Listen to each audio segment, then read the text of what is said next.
Hey, what's up, world? This your boy Tommy Maverick coming to you for my next podcast rant. And I got three things that I'm gonna run off real quick. First, we're gonna start out with, you guessed it, EA Sports has finally relinquished their control over the EA games and the NCAA legal rights. Somebody yell for me. I mean, this is the greatest thing that's happened to the video gaming industry in years. That game is the suckiest, it's the suckiest brand in history. It never builds on anything. It always, and the truth about it is that you always get these stupid EA supporters who always go quick to come out and say, oh, well, yeah, they're putting out a new game every year. Well, we expect it to be brand new. Hell yeah, I expect it to be brand new. I'm paying brand new money. If I'm paying brand new money for something down, why I expect it to be brand new? I expect it to be at least at some point, add some stuff to it. It's so much you can add to. You got the superstar mode, the Heisman mode, which, there's so much you can do with it. If anything, just take my player from the NBA 2K series. Run it like that. You know what I'm saying? It is so ridiculous that people say, oh, well, what do you expect to do? One, I don't care about the grass being newer. I don't care. I don't care about the grass being newer. I don't care about bands playing. I don't care about people in the stands. I want some real life experience on the game. Add some things that you can do. Make it so that I can play it by myself. Because otherwise, you're just playing the same game every year. If I'm going to sit there, and I've heard people say, I haven't bought an NCAA game in years. I can understand that, because the truth of the matter is, why should you? If I'm a person who never plays a game by myself, I only play against people, the gameplay never really changes. It's the same gameplay. They try to trick you by saying they added this, they added that, but at the same time, it's the same game. It's not a different, it's the same plays, same running style. The players look a little newer. Especially if you're a person who plays purely gameplay. If you're a person who plays purely versus, none of the stuff that they add really adds anything to it. So it really isn't that great. So it's like, okay, now 2K, this is why I'm excited, because I think 2K, looking at the NBA series, I can only imagine what they're going to do with the NCAA series. Especially seeing that they've been out since NFL 2K5, which to a lot of people is the greatest game, football game ever made. I haven't personally played it, but I know I played all the NBA 2K series, and if it's anything like that, I'm so excited about it. The drawback is they say that, that their license goes out in 14, so we might have to go another year with a shitty game, but hopefully not. Hopefully there's some type of language situation where someone got some misinformation, because I don't want to play that another year. I played 2013 literally 30 minutes and turned it off. It is the worst game, especially if you played 2012.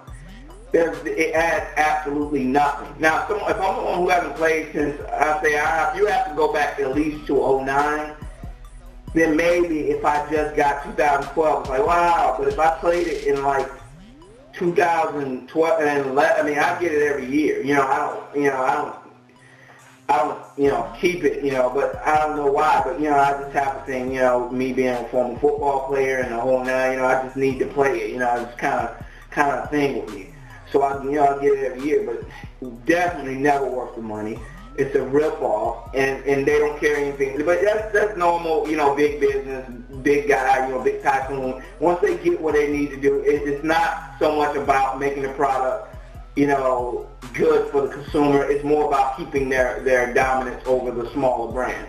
And that's what 2K Sports is obviously like that, DreamWorks / the smaller company going against the giant like Microsoft. And they're obviously better because they identify with the consumer better. They know what we want. Most people want a game they can play alone, because any game is fun when you add friends into it. You can take any game and make it fun if you have friends playing along. But the core usage of a game is usually predicated on how well you play it when you're alone. So that was the first rant. The second rant I had was talking about the Penn State situation. The Penn State situation is so grossly. I don't even understand the whole mindset. Let me put this in perspective for the idiots who are out there talking about the people who didn't do anything. They let a pervert bang little boys for 14 years. They know. Could have been as long as 20 years. Joe Paterno knew. The president knew. The AD knew. All of them knew. So when people say, oh, well, it didn't help them get a competitive advantage, and as if that somehow says, oh, well, we can't do anything. I don't care. First of all, it did help them to get a competitive advantage, first of all, because if you have a situation where one of your greatest coaches, defensive coach Jerry Sandusky, was put out to be a perv, you know what I mean? He was as recognizable during the years of those national championships as Joe Paterno was. So to take his situation and say, oh well, it's totally different. No, because if you dirty that program, it puts a cloud on the program, sometimes for years. So if you got this big situation where, and I guarantee you, if they would have turned him in when they were supposed to, there would have been kids coming out of the woodwork. It would have been just like it is now. Now, Joe Paterno's hand would have been wiped clean, but I guarantee you it would have deterred a lot of people from going there. I guarantee you it would have deterred more people than Reggie Bush getting paid.